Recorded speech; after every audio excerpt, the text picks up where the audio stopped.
What is up, ladies and gentlemen? Welcome back to the garage. Gerald here with you, of course. One more precursor to go. 2024-25 award season will soon be over. I promise it will not be able to hurt you much longer as we are barreling down the pike to the Academy Awards, which will be next weekend on March 2nd.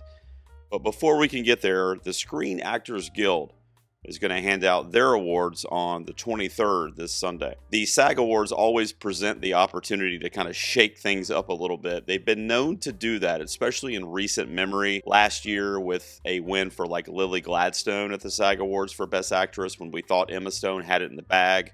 Of course, Emma Stone ended up winning it, but it definitely made it more interesting when Lily won last year. There was a race also in recent memory where Brendan Fraser had the comeback narrative for The Whale, and it was basically him versus Austin Butler as Elvis that whole season. SAG, of course, honors the narrative and the comeback story, the redemption arc for Hollywood. Brendan Fraser wins the SAG. Next thing you know, Austin Butler's not in the driver's seat anymore, and of course, Fraser went on to win the Academy Award that year for The Whale. So it's not necessarily that the Screen Actors Guild Awards always predict what's going to happen at the Oscars. In fact, this year, I'm about to give you the predictions in the major categories for film. Honestly, I don't think the SAG Awards have any bearing on what my eventual Oscars predictions will be. I'm predicting a couple of curveballs for the SAG Awards, but even if they pan out and those upsets happen and I end up being right, it's not going to affect my Oscar predictions. So it's a strange year for the SAGs.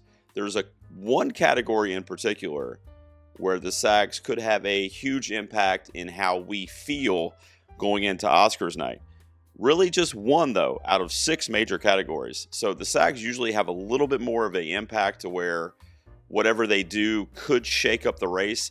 I just don't really see that happening in a lot of these categories because I feel like supporting actress and supporting actor are both locked up, done, engraved the Oscar. I think also for best film, I'm pretty confident in saying that even what I'm predicting here in the SAG Awards, I don't think Anora is going to lose the Academy Award for Best Picture. I'm going to be predicting Anora to win Best Picture Academy Award, and I don't think anything that happens at the SAG, which you'll see what I mean in a second, can really change that. The haul that movie has so far is one of the strongest resumes I can even remember in the last 10 years at least for a Best Picture winner if it ends up winning. Now, another thing that's interesting about the SAG Awards, I'm going to do ensemble first. The best cast, the best ensemble, essentially kind of a mini version of Best Picture for the SAG Awards. There's 5 nominees as opposed to 10 in this category. The nominees are Wicked, Anora, Conclave, A Complete Unknown, and Emilia Perez. Now, in looking at the ensemble, and I went with the last 10 years in terms of collecting data and trying to kind of figure out, because it's between 2 movies for me. What is really, really kind of cool, honestly, but also a little shaky when it comes to predictions, is that it's a 50-50 thing. So what I said is, I did research and I thought to myself, how many times has the most nominated film at the SAG Awards also been the movie that won Best Ensemble? Because I was under the impression that the SAG Awards would usually rain down nominations on the movie that essentially they love the most, which therefore means it would win the most. But it turns out that's only happened 50% of the time in the last 10 years, which is not a staggering statistic that would make you go, oh, well, that's my prediction. So I want you to listen to what I'm saying in these next few examples. 2 years ago, The Banshees of Inisherin had 5 nominations at the SAG, and it ended up losing to Everything Everywhere All at Once for ensemble. In 2021, The Trial of the Chicago 7 also had 3 nominations, which was the most that year, and it lost to Coda. In 2020, the movie Bombshell had the most with 4 nominations. It ended up losing ensemble to Parasite. Do you see what I'm getting at here? The movie with the most nominations has been losing recently, and the movie that it's been losing to has gone on to win Best Picture at the Academy Awards. Now, I already told you, and it spoiled a little bit at the beginning of this video, that I think Anora is your Best Picture winner this year. And guess what movie has the most nominations at the SAG Awards this year? It's Wicked. So if that trend of the last few years and the examples I just gave you would continue, then Wicked, with 5 SAG nominations out of a potential 6 categories, would lose to Anora if Anora went on to win Best Picture next week. Now, I will also say that that's kind of boring. I think that's what's going to happen. I think the wave for Nora is undeniable right now. This is a guild body that's voting on this. This is a guild of like-minded actors in the industry. And not only that, they have seen the love for Nora in the rest of the industry among the DGA, the PGA, which are also guilds, also industry voters. I think that we're coasting to one of those wins for Best Picture this year that's going to have very, very little mystery to it. Now, if Anora loses on Oscars night, for whatever reason, I don't even know how that would happen, but if it does, that would be a shock. I think even if you don't predict Anora to win, I think you would still be a little surprised if it ends up losing on Oscars night. I'm going to keep with the kind of recent trend that I talked to you about. And I'm going to say that Anora is going to be your ensemble winner this year. But I will also say that Wicked is my alternate. And I was very, very, very close to picking Wicked for this video for my prediction. Because like I said, in my mind, it was obvious that they liked Wicked the most out of all of these movies. Case in point, they nominated Jonathan Bailey for supporting actor. Now, no offense to Bailey, I actually really liked him in Wicked. I thought he was a great supporting character, really funny, really charming, but nowhere near anybody's ballot or predictions all season. Now, when it comes to actress, SAGs are really hard to predict, but I'm using common sense to make these predictions, and they all are kind of built off of what I'm doing collectively throughout the night, because I think the SAGs are going to tell you a story on Sunday when they give these awards out. Now, lead actress is the one that I said was interesting, the only one among these categories that I think could shake up the Oscars race, or could have at least an implication into how things are going to go with the Academy. Now, don't forget, too, that voting ended for the Oscars when the SAG Awards air.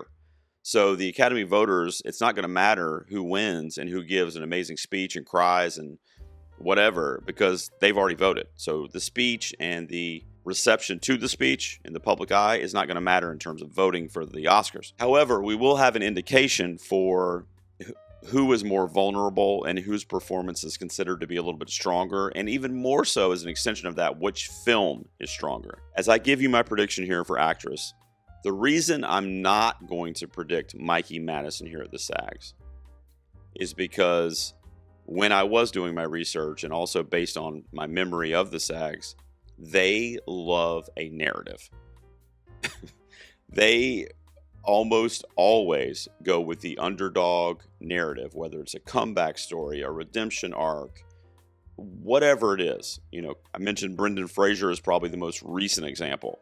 Maybe the sicko in me kind of wants this for this drama that we're going to get if Demi Moore wins here at SAG, because then you're going to have Mikey Madison with the BAFTA and Demi Moore with the SAG, and we won't know who's going to win the Academy Award. Now, myself included, we will have reasons why we choose who we choose to be our prediction, but no matter what you say, or no matter how confident I feel, we're not going to know until they open the envelope on Oscars night. And it was the same thing for Emma Stone and Lily Gladstone last year. And lead actress generally shapes up to be the most exciting race at the Oscars almost time after time after time. And it's happening again. I'm predicting Demi Moore to win the Screen Actors Guild Award for actress, with Mikey Madison as my alternate. I think if the love for Anora is as strong as it has been in other places, Mikey could come along with that. And I will also tell you that if Mikey Madison wins the SAG Award on Sunday, she is Best Actress at the Oscars. I don't imagine how anybody could defeat her with an arsenal that includes a BAFTA and a Screen Actors Guild for acting back-to-back. But as I'm predicting Demi, then we're going to be in a two-hander where they're going to be doing a dance until the name is called, and then we'll know who it is, and we'll either 50% of us are going to probably get it right, and the other 50% are going to miss. I think we're in for a very exciting race because I'm picking Demi Moore to win on SAG night. I've got two curveballs I'm going to throw at you for the lead actor category and for the supporting actress category. So when I'm talking about those two categories in particular, the simple reason why I am predicting these two people to win those categories is because of the love for the film.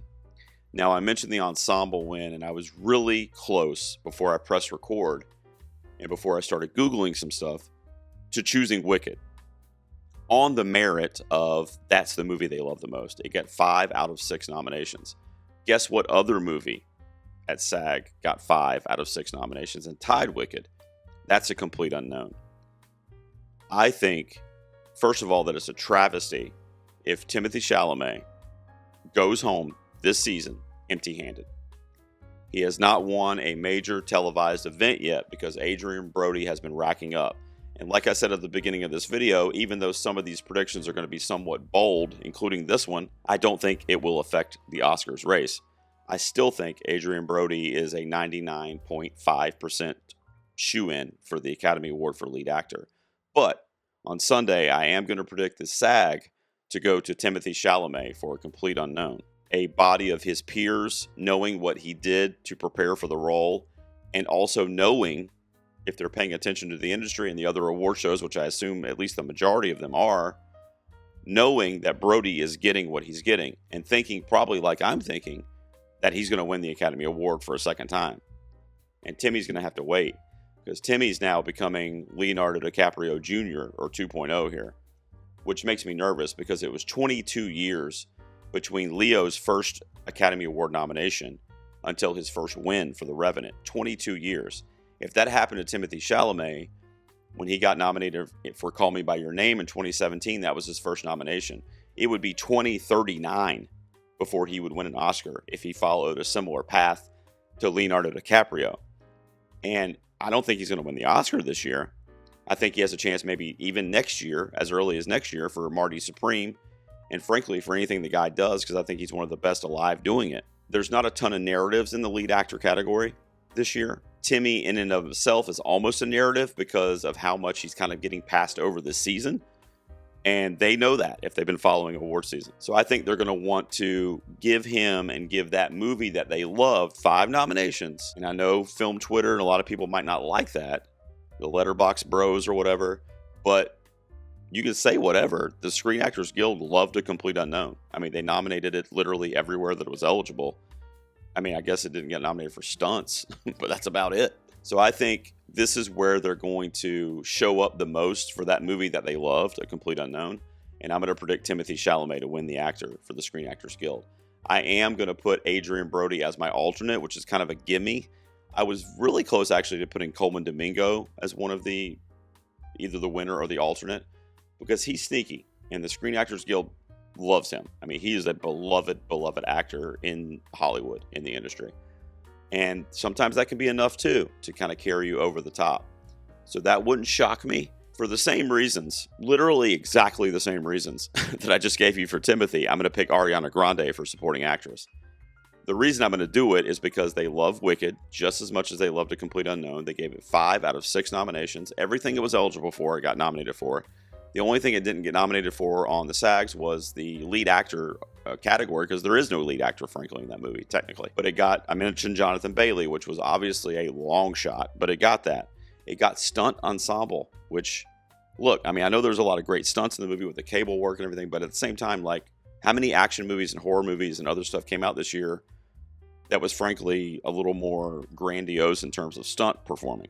And not saying it's not deserved, but that proves my point that they just freaking love this thing.